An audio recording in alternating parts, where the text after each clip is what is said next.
With Yasser Louati from the Collective Against Islamophobia in France.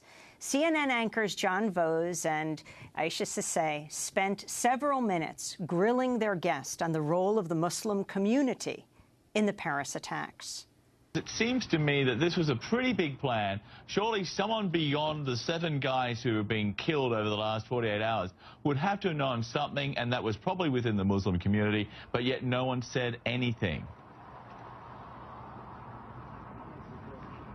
Sir, the Muslim community has nothing to do with these guys. Nothing. We cannot justify ourselves for the actions of someone who just claims to be Muslim. Our secret services knew about these guys, and again, just like during the January attacks, it turned out they were all on a blacklist somewhere, somehow on a desk. So right now we can't take responsibility for anything. Right now, what these terrorists are blaming us for is belonging to the French nation. And Sure. Sorry to interrupt, Yasser, but what is the responsibility within the Muslim community to identify what is happening within their own ranks when it comes to people who are obviously training and preparing to carry out mass murder?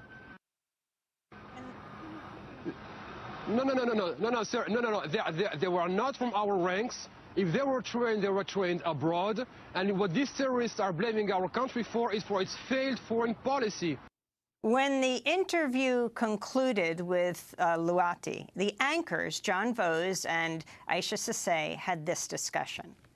I'm yet to hear, the condemnation from the Muslim community on this, but I mean, again, the point he's making is it's not our fault, but the fact of the matter is when these things happen, the finger of blame is pointed at the Muslim community, and so you have to be preemptive. It's coming from the community. You've got to take a standard. The word responsibility comes to mind. It just comes to mind. You can't shirk that. That was CNN. Glenn Greenwald, you're a Pulitzer Prize-winning journalist. Can you talk about what they said and how they treated this Muslim civil rights activist in Paris? Honestly, that interview is so despicable that it almost leaves me speechless. I think that's probably the 10th or 11th time I've heard it, and it's still actually hard to believe that any human beings, let alone people calling themselves journalists, would say any of the horrific things that they said. I mean, I know Yasser, and I mean, he's a civil rights activist in Paris. He's very smart, he's very educated, he's very savvy about the law and about politics. And so to go on and essentially accuse him of bearing responsibility for terrorist attacks because he's Muslim and the people who did it are Muslim, I mean, it's so reprehensible. There's so many lies that those journalists said, too. I was thinking about after Timothy McVeigh blew up the Oklahoma City building, if they had brought on white Christian male minister after minister and saying, he is from your ranks, what do you say?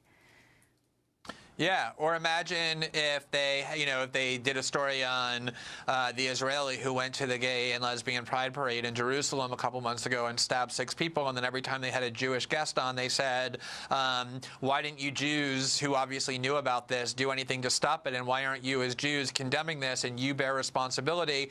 They would be fired before the interview was over.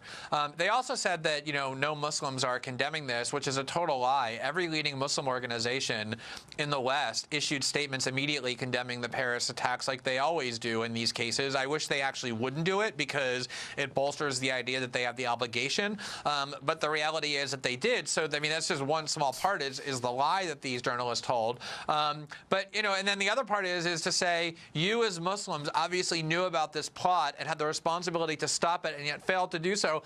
All of the leading world's intelligence agencies with tens of billions of dollars and massive surveillance infrastructure had no idea about this plot, and yet they're telling Yasser Louati that he and every other Muslim in France obviously knew about it and should have stopped it and is guilty for not doing so. It's really despicable, but it's what's in the ether. It's absolutely the really scary climate that has emerged in the wake of Paris, an extremely anti-Muslim strain of animosity that we've seen historically in the past, and that is both ugly and really dangerous. Well, Glenn Greenwald, let's go to one of the reasons that have been cited for the growth of the Islamic State, not the Muslim community in France. The Guardian reported Wednesday that 4 former Air Force drone operators have written an open letter to Barack Obama warning that the program of targeted killings by drones has become a major driving force for ISIS and other terrorist groups. They write, quote, "The innocent civilians we were killing only fueled the feelings of hatred that ignited terrorism and groups like ISIS, while also serving as a fundamental recruitment tool similar to Guantanamo Bay." Glenn Greenwald, could you respond to that? It's amazing how we just refuse to learn this lesson. I mean, obviously, there are some differences between ISIS and al-Qaeda, but there's many, many more similarities than differences. And one of the things that we should have learned, and that a lot of people have learned, including not just, you know, left-wing activists or independent journalists, but even think tanks and even the Rumsfeld Pentagon commissioned a study finding this, that what fuels and strengthens terrorist organizations is resentment toward the United States as a result of the policies that we engage in, the actions that we engage in that part of the world. Yemen is probably the best example. If you talk to Yemenis, what they will tell you is that there was no al-Qaeda in Yemen, or very little al-Qaeda in Yemen, very weak and the presence was marginal and negligible prior to the U.S. escalating its drone campaign in 2009, 2010, and killing huge numbers of civilians, which is what drove Yemenis into the arms of al-Qaeda and strengthened al-Qaeda to become al-Qaeda in the Arabian Peninsula.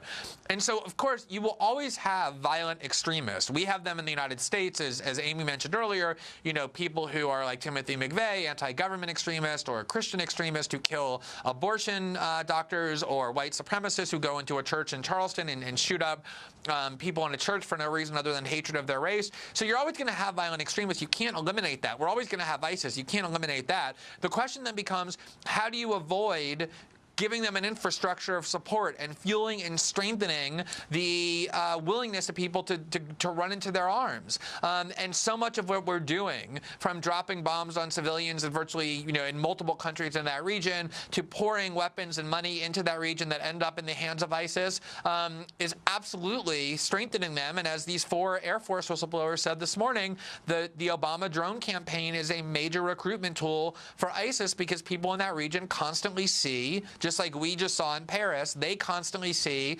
images of dead women and children and innocent men at the hands of the United States government. And just like we have anger toward ISIS when we see that and want to do violence to them, the people in that part of the world who see images of our victims want to do that as well to us. And running into the arms of ISIS is a natural thing for them to do. Glenn Greenwald, what about if the media did not see war as an option? So, for example, you have these horrific attacks in Paris. The immediate response is the pummeling of Raqqa. Yes, they say it's the headquarters of the Islamic State. It's got hundreds of thousands of civilians. France pummels it. The U.S. pummels it. Russia pummels it. Where are the questions in the media about the civilian death toll? And then the people, of course, fleeing that hellhole will be stopped from resettling anywhere, as we see from the United States to Europe. So that question of broadening the discussion to peaceful options, clearly war has not worked for well over 14 years now. Taliban controls more of Afghanistan than it did before the U.S. invaded. I mean, Afghanistan is the perfect example, Amy, which is, you know, if you go back and listen to what American political leaders in both parties and journalists and pretty much the entire country, I mean, 90% of the American population supported the war in Afghanistan. I mean, there were a good number of people who didn't, but overwhelmingly people did. What everybody was saying at that time was they were speaking out of rage and anger and hatred and disgust for the Taliban, for their involvement or perceived involvement or responsibility for the 9/11 attacks. And the idea was, we're going to go to Afghanistan and we're going to obliterate the Taliban. We're going to basically just bomb them out of existence. And the Bush administration had a completely free hand, cheered on by the media and the overwhelming majority of the American population to do exactly that. And they tried.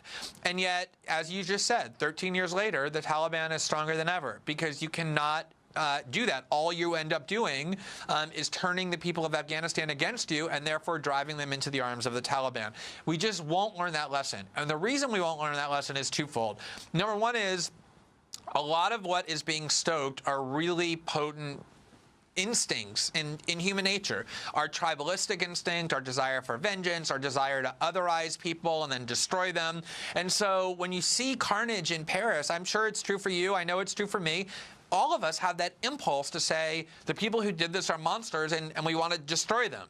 But we, as human beings, have not only impulse, we also have reason. And the purpose of our reason is to control our instincts and impulses. We don't just act by instinct and impulse. If we did, we'd be the lowest level animals. But the media is trying to stoke that id part of our brain, and so is the government, to just focus on vengeance and focus on a desire to obliterate, even when it's not in our interest to do so. And then the second reason is, the American media benefits immensely from war.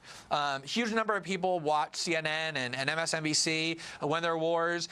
They get to go to war zones and dress up as soldiers, with camouflage flags, and they embed with the American media. It's exciting for them. They win awards as part of their career. They feel nationalistic. They feel like they have purpose.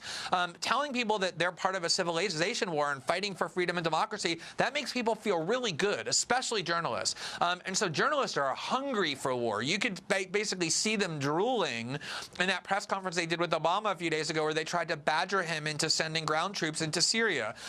So all of these emotions and all of these instincts and all of these really ignominious impulses are combining into this really toxic brew that we've seen many times in the U.S. over the last several, since 9/11, but I don't think we have seen it quite as potently since 2002 or 2003, and it's amazing to watch everything just repeat itself. Just to clarify, on the issue of the Taliban control more of the country now than right after the U.S. invaded, when supposedly the U.S. was going to take charge and force the Taliban out. Nermeen. Yeah, Glenn Greenwald, talking about the increasing militarization of the conflict, you've spoken of the effects of pouring so many weapons into the region. And your recent article, one of your recent articles, is headlined "Stock Prices of Weapons Manufacturers Soaring Since the Paris Attack." So could you talk about what you found? What arms manufacturers and where are increasing their arms sales? It was amazing. The Paris attacks happened on last Friday night. So the markets obviously weren't open over the weekend. They opened first thing in the morning, Monday.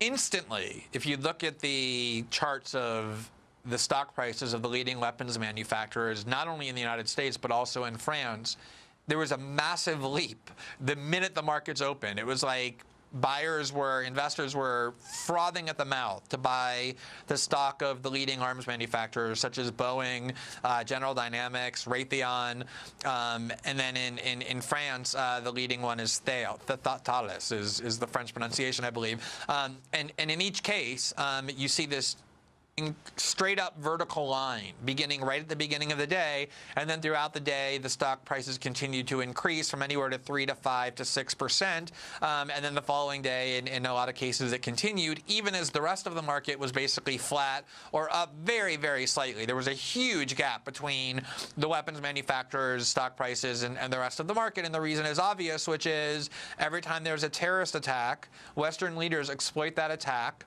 to do more war, as Amy was just saying, which in turn means they transfer huge amounts of American taxpayer money and the taxpayer money in France and Great Britain to these corporations that sell arms.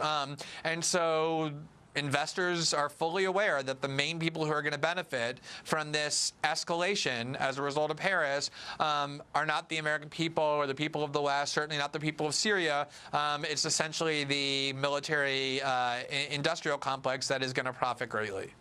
You talk about the weapons manufacturers. What about the countries? If you can, we can end on Saudi Arabia, and we only have 30 seconds. U.S. just signing one massive arms deal after another with Saudi Arabia. It's the weirdest part of the war on terror, which is that there's one country basically most identified with the 9/11 attacks and the ideology that drove it, and that happens to be the second closest ally of the United States in that region, which is Saudi Arabia. And they not only were responsible for lots of parts of al-Qaeda, but are funding in lots of different ways ISIS as well, and yet we continue to hug them while waging war in countries that have never had anything to do with attacks on our country. Glenn Greenwald, I want to thank you for being with us, Pulitzer Prize-winning journalist. We will link to your pieces at The Intercept, among them New York Times editorial slams disgraceful CIA exploitation of Paris attacks, but submissive media role is key.